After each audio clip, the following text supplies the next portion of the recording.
저는 올해 70입니다. 어느 규모 있는 회사의 대표이고요. 30년 넘게 이 자리를 지켜왔습니다. 오늘은 제가 사업 이야기를 하려고 이 자리에 선 게 아닙니다. 제 며느리 이야기를 하려고 합니다. 정확히 말하면 제가 며느리에게 무슨 짓을 당했는지가 아니라 제가 며느리한테 무슨 짓을 했는지 고백하려고 합니다. 사람들은 제게 물어봅니다. 그렇게 똑똑하신 분이 왜 그걸 모르셨어요? 저도 모르겠습니다. 정말로요. 어쩌면 모른 게 아니라 모르고 싶었던 건지도 모르겠습니다. 저는 방관자였습니다. 그리고 그게 가장 큰 죄였습니다.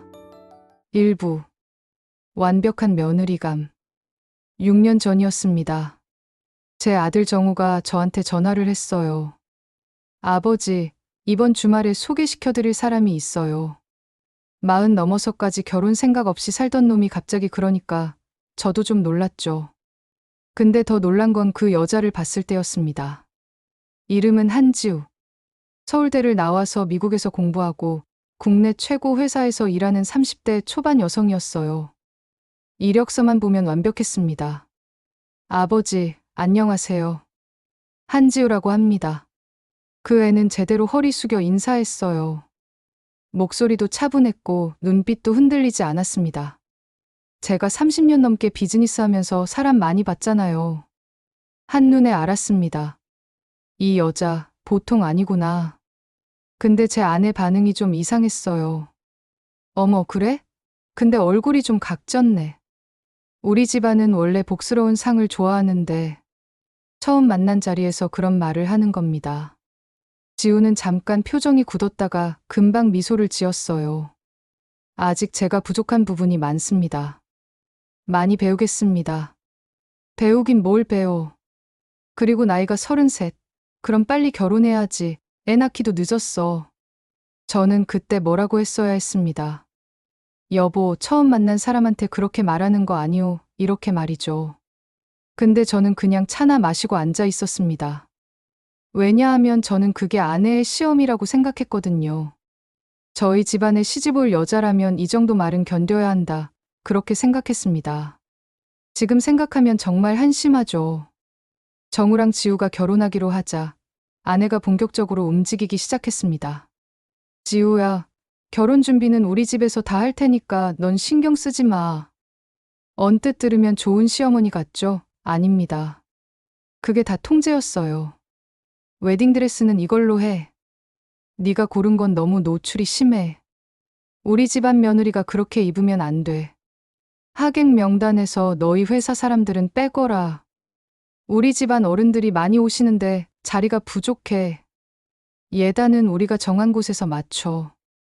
네가 고른 디자인은 너무 현대적이야. 지우는 처음엔 웃으면서 다 따랐어요. 네, 어머니 알겠습니다. 그렇게 순하게 대답하면서요. 근데 어느 날 우연히 제가 거실을 지나가는데 지우가 혼자 소파에 앉아 있는 걸 봤습니다. 웨딩 카탈로그를 들고 있었는데 손이 파르르 떨리고 있더라고요. 눈물을 참으려고 입술을 깨물고 있는 게 보였어요. 저는 그냥 지나갔습니다. 왜냐하면 저는 생각했거든요. 결혼 준비하면서 좀 힘든 거겠지. 시집살이가 원래 그런 거지. 지금 생각하면 그때 제가 한마디만 했어도 달라졌을까요? 모르겠습니다. 결혼식은 성대하게 치러졌습니다. 지우는 아내가 고른 드레스를 입고 아내가 정한 식장에서 아내가 짜놓은 순서대로 결혼식을 올렸어요. 신부의 얼굴에서 행복한 표정은 찾아볼 수 없었지만 저는 그것도 긴장해서 그러겠지 하고 넘어갔습니다. 결혼하고 나서도 아내의 간섭은 계속됐습니다. 지우야, 신혼집은 우리 집 근처로 해야지. 며느리가 시부모 가까이 사는 게 당연한 거야. 지우야, 명절에는 당연히 우리 집에 와야지. 친정? 그건 시집일 다 끝나고 나서 가는 거야. 지우야, 아직도 회사 다니니? 얼른 애 가져야지. 34인데 시간이 없어. 지우는 회사에서 인정받는 커리어 우먼이었습니다. 근데 아내는 그게 마음에 안 들었나 봐요. 남편보다 돈을 더 많이 버는 여자가 어디 있어? 그것도 시댁에서 허락했는데. 근데 애는 언제 낳을 거야? 한 번은 가족 모임 자리에서 이런 일이 있었습니다. 지우가 회사에서 있었던 일을 이야기하는데 아내가 말을 끊더니 이렇게 말했어요. 그래, 회사 일은 잘하지. 근데 집안일은 언제 배울 거야? 시어머니한테 배우는 게 예의 아니겠어? 그 자리에 있던 사람들이 다 웃었어요. 지우만 빼고요. 지우는 그냥 고개를 숙이고 있었습니다. 저는 그때도 가만히 있었습니다. 집안 여자들끼리 하는 얘기라고 생각했거든요. 결혼한 지 1년쯤 됐을 때 지우가 임신했습니다. 아버지 어머니 좋은 소식이 있어요. 정우가 기쁘게 말했을 때 저도 솔직히 기뻤어요. 첫 손주잖아요. 어머, 정말? 그럼 당장 회사 그만둬야지. 근데 아내의 첫 반응이 이거였습니다. 어머니, 저는 일 계속하고 싶은데. 무슨 소리야? 임신한 몸으로 무슨 일을 해? 당장 사표 내. 하지만 저는 지금 중요한 프로젝트를 맡고 있어서. 그게 뱃속의 애보다 중요해? 얘가 정말. 아내는 매일 지우를 압박했습니다. 결국 지우는 임신 3개월 만에 회사를 그만뒀어요. 제가 나중에 알았는데 지우는 그 프로젝트만 끝내고 출산휴가를 쓸 계획이었대요. 근데 그것조차 허락받지 못한 겁니다. 회사를 그만두고 나서 지우의 얼굴에서 생기가 사라지기 시작했습니다. 원래 또렷하고 날카롭던 눈빛이 점점 흐려지더라고요. 지우는 입덧이 심했습니다. 아침마다 화장실에서 나오질 못했어요. 에휴, 입덧이 왜 이렇게 심해? 나는 임신했을 때 입덧 한 번 안 했는데. 요즘 애들은 다 예민해서 문제야. 아내는 입덧하는 지우를 보면서 혀를 찼습니다. 어머니, 저 좀 힘들어서요. 힘들긴 뭐가 힘들어. 나도 네 나이 때 임신하고도 시부모님 시중 다 들었어. 누워만 있지 말고 일어나. 한 번은 지우가 입덧 때문에 밥을 못 먹었어요. 그런데 아내가 차가운 밥을 가져와서는 이렇게 말했습니다. 임신했다고 밥을 굶으면 안 되지. 이거라도 먹어. 어머니, 저 지금 먹으면 토할 것 같아요. 그래도 먹어야지. 뱃속의 애한테 영양이 가야 하잖아. 엄마가 되려면 참아야지. 지우는 그 찬밥을 먹으려고 애쓰다가 결국 화장실로 뛰어갔습니다. 저는 그걸 다 보고 있었어요. 근데 아무 말도 안 했습니다. 왜냐하면 아내도 말했잖아요. 나도 옛날에 다 겪었다고. 그러니까 며느리도 겪어야 하는 거라고 생각했습니다. 지금 생각하면 정말 말도 안 되는 논리죠. 임신 중기로 접어들자 아내의 간섭은 더 심해졌습니다. 지우야, 태교에 안 좋으니까 TV 보지 마. 책이나 읽어. 지우야, 밖에 나갈 때는 꼭 나한테 말해. 임산부가 혼자 돌아다니면 안 돼. 지우야, 친구들이랑 만나지 마. 임신 중에는 조용히 지내는 게 좋아. 지우는 점점 집에만 갇혀 지냈습니다. 예전에 함께 일하던 동료들이 연락해도 만나지 못했어요. 친구들이 놀러 오겠다고 해도 아내가 허락하지 않았습니다. 우리 집에 아무나 들일 수 없어. 지금은 조심해야 할 때야. 지우는 그렇게 6개월을 집에만 있었습니다. 저는 가끔 지우가 혼자 소파에 앉아서 창밖만 보고 있는 모습을 자주 봤어요. 배가 점점 불러오는데 표정은 점점 더 공허해지더라고요. 2부. 첫 손주의 성별. 임신 6개월 차에 아기 성별을 알게 됐습니다. 어머니, 아버지, 손주가 딸이래요. 정우가 조심스럽게 말했을 때 저는 솔직히 기뻤습니다. 딸이든 아들이든 건강하게만 태어나면 된다고 생각했거든요. 근데 아내 얼굴이 확 굳더니 이렇게 말했어요. 딸이라고? 네, 어머니, 건강하대요. 에휴. 아내는 크게 한숨을 쉬고는 자리에서 일어났습니다. 그리고 지우를 보면서 이렇게 말했어요. 뭐, 첫째니까 그럴 수도 있지. 근데 둘째는 꼭 아들 낳아야 해. 알겠지? 지우는 대답하지 않았습니다. 그냥 배를 쓰다듬으면서 고개만 숙이고 있었어요. 그날 밤 저는 아내한테 말했습니다. 여보, 요즘은 딸 아들 그렇게 따지는 시대가 아니오. 당신은 몰라요. 우리 집안은 대대로 장손이 집안을 이어왔어요. 딸로는 안 돼요. 하지만 당신은 회사나 신경 쓰세요. 집안일은 내가 알아서 할 테니까. 저는 더 이상 말하지 않았습니다. 아내와 싸우고 싶지 않았거든요. 지우는 예정일보다 2주 일찍 진통이 왔습니다. 밤 10시쯤이었어요. 어머니, 지우가 진통이 시작됐어요. 정우가 황급히 내려와서 말했습니다. 그래? 병원에 가봐. 아내는 TV를 보면서 대수롭지 않게 말했어요. 어머니도 같이 가시죠. 내가 왜 가? 너희들끼리 가. 나는 내일 아침에 갈게. 그렇게 지우는 정우하고만 병원에 갔습니다. 다음날 아침 8시쯤 정우한테서 전화가 왔습니다. 아버지, 딸 낳았어요. 3.2kg이고 엄마랑 아기 둘 다 건강해요. 그래, 수고했다. 어머니랑 같이 갈게. 근데 아내가 이렇게 말했어요. 나 오늘 친구들이랑 약속 있어요. 오후에 갈게요. 여보, 며느리가 방금 애를 낳았소. 딸 낳는 게 뭐 대단한 일이라고. 오후에 가면 돼요. 결국 저 혼자 병원에 갔습니다. 병실에 들어갔을 때 지우는 창백한 얼굴로 누워 있었어요. 옆에는 갓 태어난 손녀가 자고 있었고요. 아버님 오셨어요? 그래, 수고했다. 어머니는요? 오후에 온단다. 지우는 아무 말 없이 고개만 끄덕였습니다. 근데 그 눈빛이 너무 공허했어요. 방금 아기를 낳은 산모의 눈빛이 아니었습니다. 아내는 결국 저녁 6시가 넘어서 병원에 왔습니다. 그리고 신생아실 창문 너머로 손녀를 보고는 이렇게 말했어요. 에휴, 딸이네. 뭐, 그래도 다음에 아들 낳으면 되지. 지우는 산후조리원에 가지 못했습니다. 아내가 허락하지 않았거든요. 무슨 산후조리원을 가? 집에서 내가 봐줄 텐데. 돈 아까워. 어머니, 요즘은 다들 산후조리원. 요즘 하지 마. 나도 집에서 산후조리했어. 너도 그렇게 해. 지우는 출산 3일 만에 집으로 왔습니다. 제왕절개도 아니고 자연분만이었는데 배는 아직 불러있고 걸음도 제대로 못 걷는 상태였어요. 지우야, 애기 기저귀 갈아야지. 지우야, 애기 울어. 젖 줘야지. 지우야, 애기 목욕시켜야지.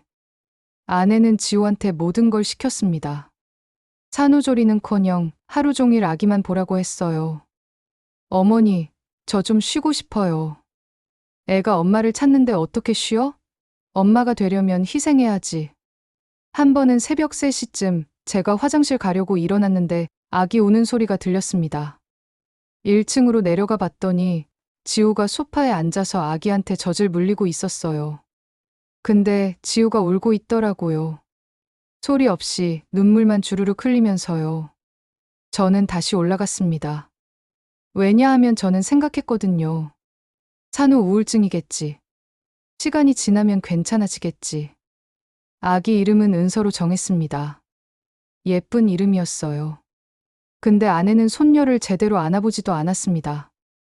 어머니, 은서 안아보시겠어요? 됐어. 나는 손자나 기다릴게. 명절 때 친척들이 모이면 아내는 노골적으로 말했습니다. 우리 며느리가 아직 아들을 못 낳아서 말이야. 이번에는 아들 낳겠지? 지우는 그 말을 들으면서도 아무 표정 없이 은서를 안고 있었어요. 은서가 100일 되던 날, 아내는 작은 잔치만 하자고 했습니다. 딸 100일 잔치를 크게 할 필요 있어? 아들 낳으면 그때 크게 하지. 지우가 조심스럽게 물었습니다. 어머니, 그래도 첫 손주인데. 첫 손주는 아들이어야지. 딸은 손주도 아니야. 그 말을 들은 지우의 얼굴을 저는 아직도 기억합니다.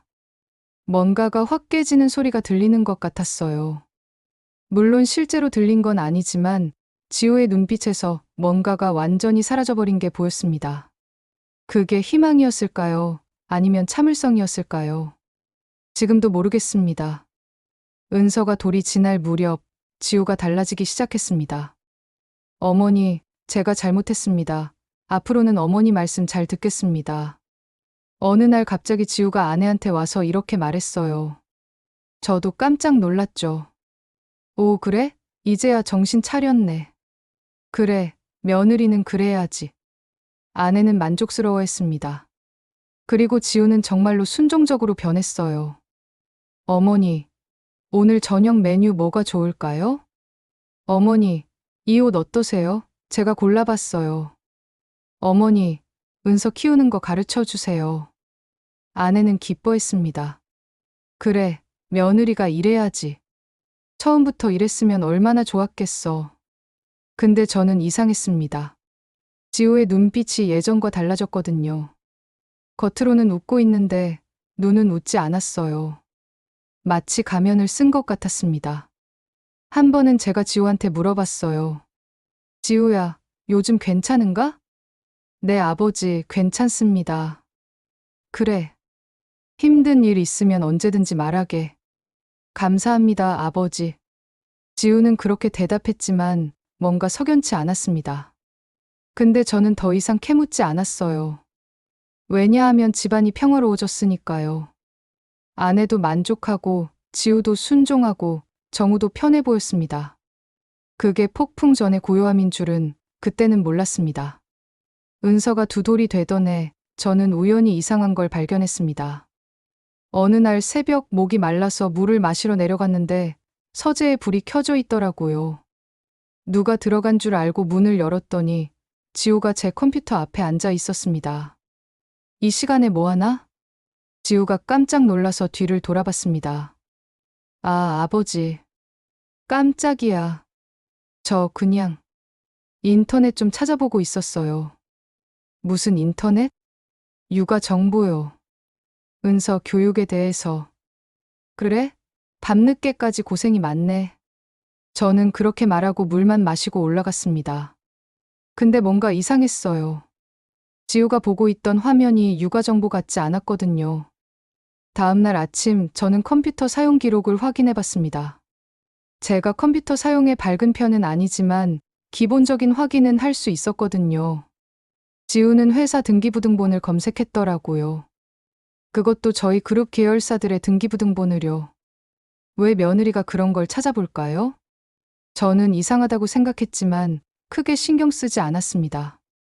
혹시 정우가 시켜서 그런가? 하고 넘어갔어요. 그 후로도 몇 번 더 이상한 일들이 있었습니다. 지우가 예전 직장 동료들을 만나기 시작한 거예요. 아내는 허락했습니다. 왜냐하면 지우가 이렇게 말했거든요. 어머니, 제가 너무 집에만 있으니까 우울한 것 같아요. 가끔 친구들 만나면 안 될까요? 은서는 어머니께서 봐주시면. 그래, 그 정도는 괜찮지. 가끔 나가서 기분 전환해. 지우는 한 달에 두세 번씩 나가기 시작했습니다. 저는 이게 좋은 현상이라고 생각했어요. 며느리가 좀 숨통이 트이는 것 같아서요. 근데 어느 날 제가 우연히 서재에서 발견한 게 있었습니다. 지우의 수첩이었어요. 책상 서랍에 떨어져 있더라고요. 열어보지 말았어야 했는데 호기심에 펼쳐봤습니다. 그 안에는 이상한 메모들이 가득했어요. 조이사 재무담당, 골프 모임 매주 목요일. 이 부장 인사팀, 아내와 불화설.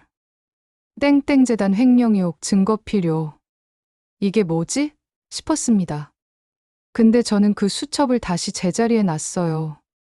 그리고 못 본 척 했습니다. 왜냐하면 저는 생각했거든요. 며느리 한 명이 회사에 무슨 영향을 주겠어?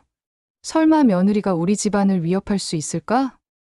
말도 안 되는 소리라고 생각했습니다. 지금 생각하면 그게 제 가장 큰 실수였습니다. 은서가 새 돌이 되던 해 지우가 다시 임신했습니다. 어머니 아버지 저희 둘째를 가졌어요. 아내의 얼굴이 환하게 밝아졌습니다. 오, 그래? 이번에는 아들이겠지? 아직 성별은 모르겠어요, 어머니. 아들일 거야. 내가 느낌이 와. 이번에는 꼭 아들이야. 아내는 첫째 때와는 완전히 달랐습니다. 지우한테 잘해주기 시작했어요. 지우야, 몸조리 잘해야지. 뭐 먹고 싶은 거 있어? 지우야, 무리하지 마. 은서는 내가 볼 테니까. 지우야, 산후조리원도 예약해둘까? 저는 속으로 생각했습니다. 아, 이제야 며느리를 제대로 대우하는구나. 늦었지만 다행이라고 생각했어요. 근데 지우는 예전보다 더 조용해졌습니다. 말수가 확 줄었어요. 질문에는 대답하지만 자기 이야기는 하지 않았습니다. 지우야, 컨디션은 어떤가? 괜찮습니다, 아버지. 첫째 때보다 힘들지 않나? 괜찮습니다. 늘 이런 식이었어요. 더 이상 감정을 드러내지 않았습니다. 임신 5개월 차 성별을 확인하는 날이었습니다. 저희는 모두 병원에 갔어요. 아내는 너무 기대에 차 있었습니다. 원장님, 우리 며느리 둘째가 아들이죠? 의사 선생님이 초음파를 보더니 조심스럽게 말했습니다. 건강한 여아입니다. 그 순간 병원 진료실에 침묵이 흘렀습니다. 뭐라고요? 딸입니다. 건강하게 잘 자라고 있습니다. 아내의 얼굴이 굳었습니다. 그리고 아무 말 없이 자리에서 일어나서 나가버렸어요. 저는 지우를 봤습니다. 지우는 초음파 화면을 가만히 보고 있었어요. 표정이 없었습니다. 기쁜 것도 아니고 슬픈 것도 아니고 그냥 공허했습니다. 지우야, 괜찮습니다, 아버지. 선생님, 저희 가보겠습니다. 지우는 그렇게 말하고 병원을 나갔습니다. 저는 그때 처음으로 확실하게 느꼈습니다. 이 며느리한테서 뭔가가 완전히 죽었다는 거요. 집으로 돌아온 뒤 아내는 지우를 불렀습니다. 또 딸을 낳는다고? 죄송합니다, 어머니. 죄송하긴 뭐가 죄송해. 넌 왜 아들을 못 낳아? 우리 집안대는 누가 이을 건데 딸 둘 낳아서 뭐 하려고. 지우는 대답하지 않았습니다. 그냥 고개만 숙이고 있었어요. 셋째는 무조건 아들 낳아야 해. 알겠어? 네, 어머니. 지우는 그렇게 대답했습니다. 근데 그 목소리가 너무 차가웠어요. 마치 로봇이 말하는 것 같았습니다. 저는 그날 밤 처음으로 아내한테 제대로 말했습니다. 여보, 당신 너무 심한 것 아니오? 며느리가 성별을 선택할 수 있나? 당신은 몰라요. 우리 집안이 얼마나 대를 중요하게 여기는데. 그래도 사람인데 며느리도 사람이란 말이오. 남편이 며느리 편을 들어요? 당신도 참 웃기네. 아내는 화를 내며 방으로 들어가 버렸습니다. 저는 그날 밤 잠을 못 잤습니다. 처음으로 내가 뭔가 잘못하고 있는 건 아닐까 하는 생각이 들었거든요. 근데 그것뿐이었습니다. 생각만 했지 행동으로 옮기지는 않았어요. 3부. 복수의 시작. 지우는 둘째 딸을 낳았습니다. 이름은 은채였어요.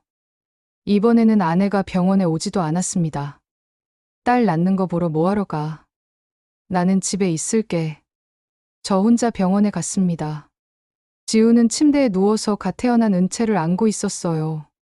지우야, 수고했네. 감사합니다, 아버지. 미안하구나. 제가 그렇게 말하자 지우가 저를 봤습니다. 그 눈빛을 저는 절대 못 잊을 겁니다. 너무 차가웠어요. 마치 얼음 같았습니다. 뭐가 미안하신데요, 아버지? 아내가 며느리한테 너무 심했던 것 같아서. 아니에요. 제가 부족한 거죠. 아들을 낳지 못해서요. 그런 게 아니라. 아버지, 괜찮습니다. 저는 이제 괜찮아요. 지우는 웃었습니다. 근데 그 웃음이 너무 무서웠어요. 진짜 웃는 게 아니라 웃는 표정을 짓고 있을 뿐이었습니다. 지우는 이번에도 산후조리원에 가지 못했습니다. 아내가 또 반대했거든요. 첫째도 집에서 했는데 둘째라고 다를 게 뭐야. 지우는 출산 3일 만에 또 집으로 왔습니다. 그리고 은서와 은채를 혼자 돌봤어요. 지우야, 은채 우는데 빨리 안아. 지우야, 은서 밥 줘야지. 지우야, 집안 정리 좀 해. 애들 때문에 집이 엉망이네. 아내의 명령은 끝이 없었습니다. 지우는 말없이 다 했어요. 근데 어느 날 제가 새벽에 화장실 가다가 본 광경이 있습니다. 지우가 거실 바닥에 앉아서 울고 있었어요. 소리 내서 우는 게 아니라 입을 틀어막고 조용히 울고 있었습니다. 어깨가 파르르 떨리고 있었어요. 저는 그걸 보고도 그냥 화장실 갔다가 다시 올라갔습니다. 왜냐하면 뭐라고 말해야 할지 몰랐거든요. 은채가 100일이 지나자 지우가 또 달라졌습니다. 어머니, 제가 재단 일을 도와드리면 안 될까요? 아내는 명성재단이라는 자선재단을 운영하고 있었습니다. 표면적으로는 장학사업을 하는 곳이었죠. 재단 일? 왜? 집에만 있으니까 답답해서요. 어머니 일을 도와드리고 싶어요. 그래? 그럼 사무일부터 시작해봐. 아내는 허락했습니다. 며느리가 자기한테 순종하니까 기분이 좋았던 것 같아요. 지우는 재단 사무실에 주 3회씩 나가기 시작했습니다. 그리고 점점 더 많은 일을 맡았어요. 어머니, 제가 회계 정리 좀 해도 될까요? 제가 예전에 회사 다닐 때 경영학 전공이라. 그래, 네가 하는 게 낫겠네. 맡겨볼게. 아내는 지우한테 재단 회계를 맡겼습니다. 그게 얼마나 큰 실수였는지도 모르고요. 저는 그즈음 우연히 지우가 누군가랑 통화하는 걸 들었습니다. 네, 자료 다 모았어요. 2019년부터 2024년까지 전부. 네, 횡령 증거 확실해요. 세금 계산서랑 실제 지출 내역이 완전히 달라요. 지우는 통화를 끊고 돌아서다가 저를 봤습니다. 아버지. 지우야, 방금 그게 무슨 통화였나? 아, 이건 재단 회계사랑 통화한 거예요. 그래? 무슨 문제라도 있나? 아니에요, 아버지. 그냥 확인차 전화한 거예요. 지우는 그렇게 말하고 웃었습니다. 근데 저는 알았어요. 뭔가 있다는 거요. 그날 밤 저는 사람을 시켜서 조사를 시작했습니다. 지우가 뭘 하고 있는지 확인하고 싶었거든요. 결과는 충격적이었습니다. 지우는 체계적으로 증거를 모으고 있었습니다. 아내가 운영하는 재단의 비리, 정우가 회사에서 저지른 작은 실수들, 그리고 저희 집안의 탈세 의혹까지. 대표님, 며느님이 상당히 위험한 정보들을 수집하고 계십니다. 이대로 두시면. 알았네. 계속 지켜보게. 저는 막지 않았습니다. 왜냐하면 저는 생각했거든요. 며느리 한 명이 우리 집안을 어떻게 하겠어? 설마 뭘 어쩌겠어? 그리고 솔직히 말하면 저는 호기심이 났습니다. 이 며느리가 대체 어디까지 갈 수 있는지 보고 싶었어요. 오만이었습니다. 완전히 며느리를 얕잡아 본 거였죠. 제 아들 정우는 무능했습니다. 회사에서 부사장이라는 직함을 달고 있었지만 실질적으로 하는 일은 없었어요. 아버지, 이 계약서 어떻게 처리하면 돼요? 아버지, 이 프로젝트 진행해도 될까요? 아버지, 거래처에서 연락 왔는데 40이 넘은 사람이 아직도 제 결정만 기다리고 있었습니다.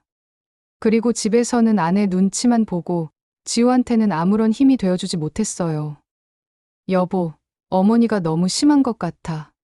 내가 어떻게 어머니한테 대들어? 당신이 좀 참아줘. 정우는 늘 이런 식이었습니다. 아내와 지우 사이에서 방관자로만 있었어요. 그런 정우의 약점을 지우는 정확히 알고 있었습니다. 어느 날, 지우가 저를 찾아왔습니다. 아버지, 남편이 회사 돈을 사적으로 쓴 적이 있다는 걸 아세요? 뭐? 금액은 크지 않아요. 500만 원 정도. 근데 횡령은 횡령이잖아요. 저는 그제야 알았습니다. 작년에 정우가 골프 접대비로 처리한 돈이 사실은 자기가 사적으로 쓴 거였다는 거요. 지우야, 그걸 어떻게. 저도 회계 전문가였잖아요, 아버지. 제가 다 알아요. 지우는 웃었습니다. 그 웃음이 너무 차가웠어요. 걱정 마세요. 아직은 아무한테도 말 안 했어요. 남편이니까요. 아직은이라는 말이 섬뜩했습니다. 그 해 11월 저희 집안의 창립 기념행사가 예정되어 있었습니다. 재계 인사들, 정치인들, 언론까지 모두 초대된 대규모 행사였어요. 어느 날 저녁 지우가 저를 찾아왔습니다. 아버지, 잠깐 시간 되세요? 그래, 무슨 일인가? 창립 기념행사 때 제가 발표를 하나 하고 싶은데요. 발표? 무슨 발표? 재단 활동 보고요. 어머니께서 그동안 재단으로 얼마나 좋은 일을 하셨는지 정리했거든요. 아, 그래? 아내가 기뻐하겠는걸. 네. 어머니께 영광을 돌리고 싶어서요. 저는 그때도 의심하지 않았습니다. 며느리가 시어머니한테 잘 보이려고 하는구나. 그렇게만 생각했어요. 좋네. 행사 준비팀한테 말해두지. 감사합니다, 아버지. 지우는 그렇게 말하고 나갔습니다. 저는 그날 밤 제가 시킨 사람한테서 보고를 받았습니다. 대표님, 며느님이 최근 변호사를 여러 명 만났습니다. 가사소송 전문 변호사들이에요. 이혼 준비를 하는 건가? 그것뿐만이 아닙니다. 세무사, 공인회계사, 그리고 국세청에 근무하는 사람도 만났습니다. 그제야 저는 깨달았습니다. 며느리가 뭘 준비하고 있는지. 저는 선택의 기로에 섰습니다. 지금 당장 며느리를 막아야 할까요? 아니면 그냥 두고 봐야 할까요? 저는 결정했습니다. 그냥 두고 보기로요. 왜냐하면 저는 여전히 오만했거든요. 며느리가 뭘 어쩌겠어? 우리 집안이 얼마나 튼튼한데. 그렇게 생각했습니다. 그게 제 두 번째 큰 실수였습니다. 2024년 11월 15일. 그날을 저는 평생 잊지 못할 겁니다. 행사장은 서울 시내 최고급 호텔의 대연회장이었습니다. 500명이 넘는 하객들이 모였어요. 저희 집안의 위상을 보여주는 자리였습니다. 대표님 축하드립니다. 사람들이 저한테 인사했습니다. 저는 만족스러웠어요. 이 모든 게 제가 일궈낸 거니까요. 무대 위에는 대형 스크린이 설치되어 있었습니다. 회사 홍보 영상을 틀 예정이었죠. 아내는 화려한 한복을 입고 귀빈석에 앉아 있었습니다.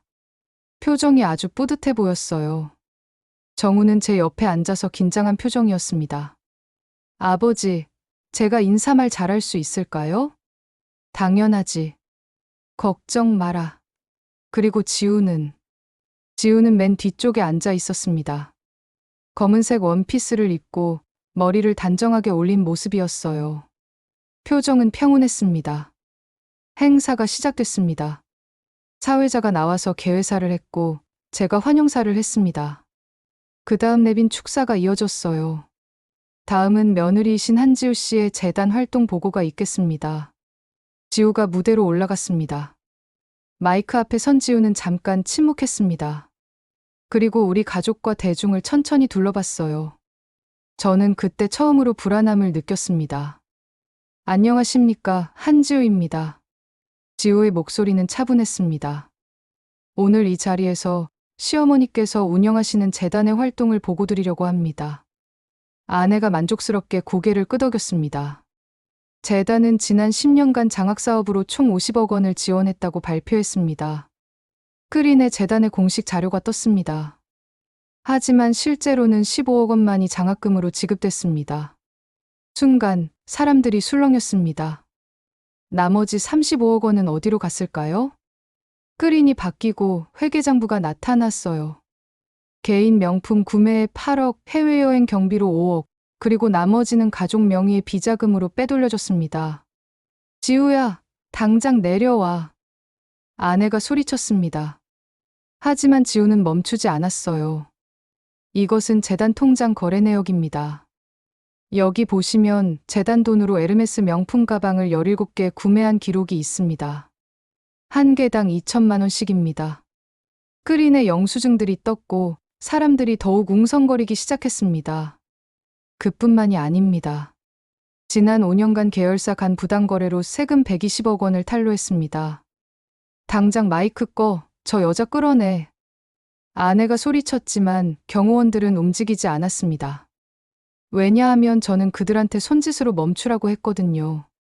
저는 보고 싶었습니다. 며느리가 대체 어디까지 갈 건지. 그리고 부사장 강정우 씨. 지우가 정우를 봤습니다. 정우는 새하얗게 질려서 떨고 있었어요. 지난 3년간 회사 자금을 횡령한 총액이 2억 3천만 원입니다.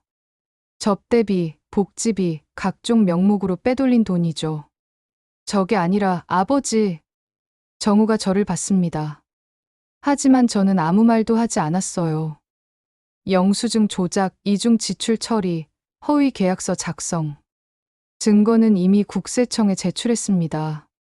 스크린에 각종 서류들이 나타났고 연회장은 완전히 난리가 났습니다. 사람들이 일어나서 나가려고 하고 기자들은 카메라를 들이대고 아내는 울부짖고 있었어요. 전현이 미쳤어. 전현을 당장 끌어내. 하지만 지우는 멈추지 않았습니다. 마지막으로 저 한지우는 오늘 이 자리에서 강정우 씨와의 이혼을 선언합니다. 지우가 서류 뭉치를 꺼냈습니다. 이혼 사유는 다음과 같습니다. 남편의 무책임, 방관, 그리고 정서적 학대 동조. 지우야. 정우가 일어나서 무대로 다가가려고 했지만 경호원들이 막았습니다. 저는 지난 5년간 이 집안에서 인간 이하의 대우를 받았습니다. 임신했을 때도, 출산했을 때도, 아이를 키울 때도. 지우의 목소리가 떨렸습니다. 처음으로 감정이 드러났어요. 제가 딸을 낳았다는 이유로 멸시받았고 제 아이들이 차별받는 걸 지켜봐야 했습니다. 그리고 이 모든 걸 지켜보기만 했던 시아버지.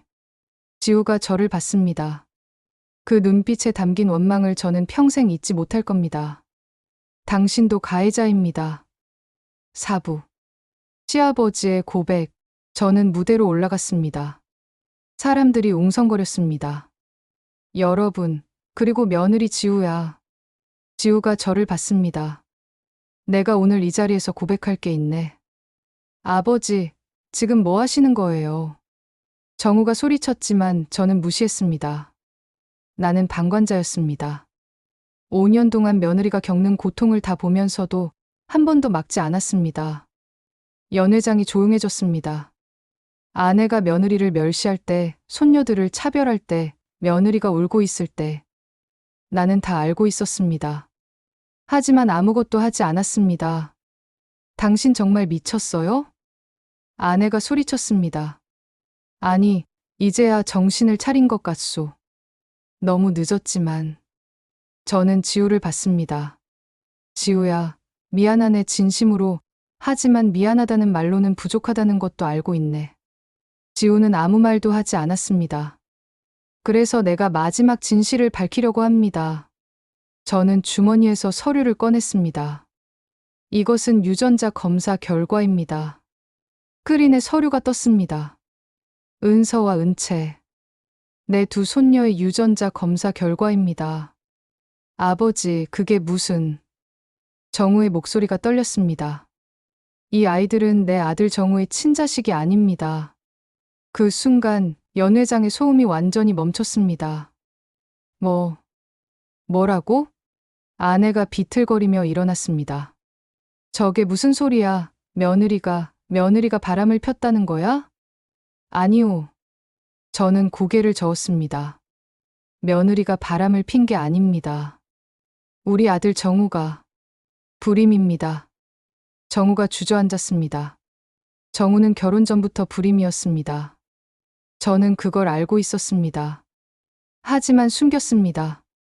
그럼 그 애들은 누구 자식이야?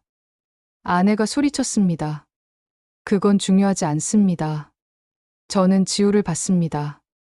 지우는 여전히 표정이 없었어요. 중요한 건 며느리가 왜 이런 선택을 했는지입니다. 저는 지우한테 물었습니다. 정우의 불임을 언제 알았나? 지우가 처음으로 입을 열었습니다. 결혼 3개월 후였습니다. 그래서... 네. 저는 선택했습니다. 아이를 낳지 않으면 이 집안에서 평생 멸시당할 거라는 걸 알았으니까요. 지우의 목소리는 차분했습니다. 저는 정자은행을 이용했습니다. 합법적으로요. 그리고 아이를 낳았습니다.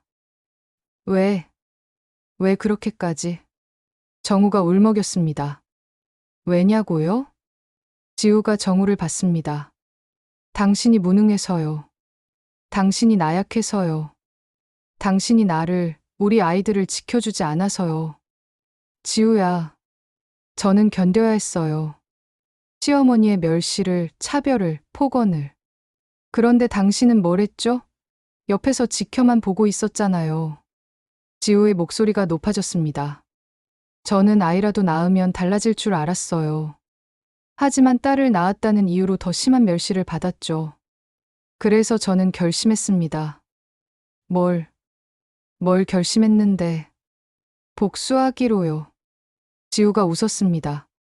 차가운 웃음이었어요. 시어머니가 그토록 집착하는 핏줄. 그게 가짜라는 걸 밝혀서 이 집안을 무너뜨리기로요. 저는 5년을 준비했습니다.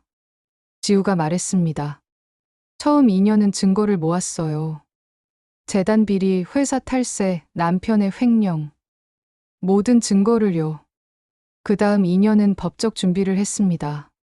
변호사들을 만나고 이혼 전략을 짰어요. 위자료, 양육권, 재산 분할. 제가 최대한 가져갈 수 있는 모든 것을요. 그리고 마지막 1년은 타이밍을 기다렸습니다. 오늘 같은 날을요. 지우가 연회장을 둘러봤습니다. 가장 많은 사람들이 모인 날. 가장 화려한 날. 이 집안이 가장 자랑스러워하는 날. 그날 모든 걸 무너뜨리려고요. 아내가 쓰러졌고 경호원들이 바로 부축했어요. 너 인연, 넌 악마야. 아니요. 지우가 고개를 저었습니다. 저는 그냥 엄마였을 뿐이에요. 제 아이들을 지키려는. 저는 마이크를 다시 잡았습니다. 여러분, 저는 오늘 이 자리에서 며느리가 요구하는 모든 걸 들어줄 것을 약속합니다. 위자료, 양육권, 재산 분할. 전부요. 아버지, 정신 차리세요. 정우가 소리쳤습니다. 나야말로 이제 정신을 차린 것 같구나. 저는 아들을 봤습니다. 정우야, 넌 아버지로서 남편으로서 전부 실격이었다. 나도 마찬가지고. 하지만 됐다. 이제 그만하자. 저는 지우한테 말했습니다. 지우야, 이제 아이들과 함께 행복하게 살 거라. 그게 내가 줄 수 있는 유일한 보상일세. 지우는 잠시 저를 보다가 고개를 숙였습니다. 감사합니다, 아버지. 일주일 후 지우는 은서와 은채를 데리고 집을 떠났습니다. 저는 현관에서 그들을 배웅했습니다. 은서야, 은채야, 할아버지가 미안하구나. 두 아이는 제 손을 잡았습니다. 할아버지, 안녕히 계세요. 안녕. 지우가 차에 아이들을 태웠습니다. 그리고 저를 봤어요. 아버지, 하나만 물어봐도 될까요? 그래, 물어보게. 아버지는 언제부터 알고 계셨어요? 아이들이 남편의 친자식이 아니라는 거요. 저는 잠시 망설이다가 대답했습니다. 은채가 태어났을 때 알았네. 그때부터요? 그래. 은채 얼굴을 봤을 때 정우와 전혀 닮지 않았더군. 그래서 몰래 검사를 했지. 그런데 왜 말씀 안 하셨어요? 저는 웃었습니다. 쓸쓸한 웃음이었어요. 궁금했거든. 며느리가 대체 뭘 하려는 건지. 그리고 솔직히 우리 집안이 무너지는 게 보고 싶기도 했네. 왜요? 이 집안은 썩었으니까. 오래전부터. 지우는 아무 말도 하지 않았습니다. 지우야, 마지막으로 한 가지만 물어봐도 되겠나? 네. 아이들의 친부는 누군가? 지우가 잠시 생각하다가 말했습니다. 정자은행이라고 했잖아요. 그게 사실인가? 아니요. 저는 놀라지 않았습니다. 예상했던 대답이었거든요. 그럼 누구인가? 제가 사랑했던 사람이요. 결혼 전부터? 네. 지우가 담담하게 말했습니다. 저는 그 사람을 정말 사랑했어요. 근데 부모님이 반대하셨죠. 집안도 별로고 직업도 변변찮다고. 그래서 정우와 결혼했나? 네, 부모님이 원하셨으니까요. 그리고 그 사람도 다른 사람과 결혼했고요. 근데 어떻게? 그 사람도 불행한 결혼 생활을 하고 있었어요. 저처럼요. 지우가 웃었습니다. 우리는 1년에 한 번씩 만났어요. 그냥 커피 마시고 얘기하는 정도였죠. 서로 위로하면서요. 그러다가 아이가 생겼구나. 네. 제가 정우의 불임을 알았을 때 그 사람한테 부탁했어요. 아이를 갖고 싶다고. 그 사람은 뭐라고 하던가? 처음엔 말렸어요. 하지만 제가 간절히 부탁했죠. 제가 이 집안에서 살아남으려면 아이가 필요하다고. 지호의 눈에 눈물이 고였습니다. 그 사람은 결국 도와줬어요. 저를 사랑했으니까요. 지금도 만나나? 아니요. 은채를 낳고 나서 연락을 끊었어요. 그 사람한테 미안해서요. 저는 고개를 끄덕였습니다. 그럼 은서와 은채는 그 사실을 아나? 아직은 몰라요. 크면 말해줄 생각이에요. 그 사람이 생물학적 아버지지만 법적 아버지는 정우라고. 그리고 엄마는 두 사람 모두 사랑했다고. 그래. 그게 나을 것 같네. 지우가 차에 올라탔습니다. 아버지, 안녕히 계세요. 며느리. 아니, 지우. 저는 지우의 이름을 마지막으로 불렀습니다. 행복하게 살거라. 꼭. 차가 출발했습니다. 저는 차가 사라질 때까지 지켜봤어요. 그날 이후로 우리 집안은 완전히 무너졌습니다. 재단 비리가 드러나면서 아내는 횡령죄로 기소됐습니다. 재판은 아직 진행 중이지만 실형은 피할 수 없을 것 같습니다. 정우는 회사에서 해임됐습니다. 횡령 증거가 명백했거든요.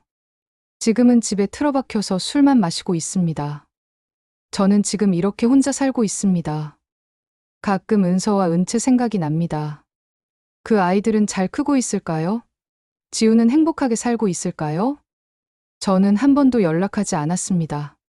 그럴 자격이 없다고 생각했거든요. 만약 제가 방관자가 아니었다면 어땠을까요?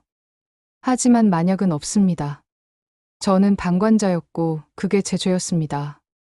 이제 제 이야기를 마치겠습니다. 이 이야기를 듣고 계신 여러분께 한 가지만 부탁드립니다. 방관자가 되지 마십시오. 옆에서 누군가가 고통받고 있는데 그냥 지켜만 보지 마세요. 저 사람이 참으면 되지 라고 생각하지 마십시오. 저 정도는 견딜만 하지 라고 합리화하지 마세요. 방관도 폭력입니다. 저는 그걸 너무 늦게 깨달았습니다. 여러분은 저처럼 되지 마시기 바랍니다.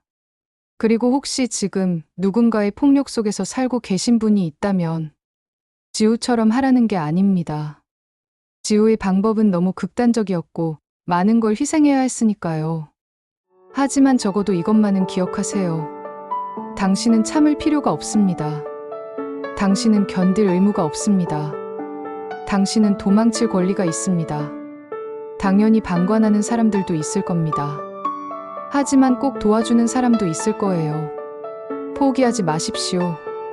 이상으로 못난 시아버지의 고백을 마치겠습니다. 긴 이야기 들어주셔서 감사합니다.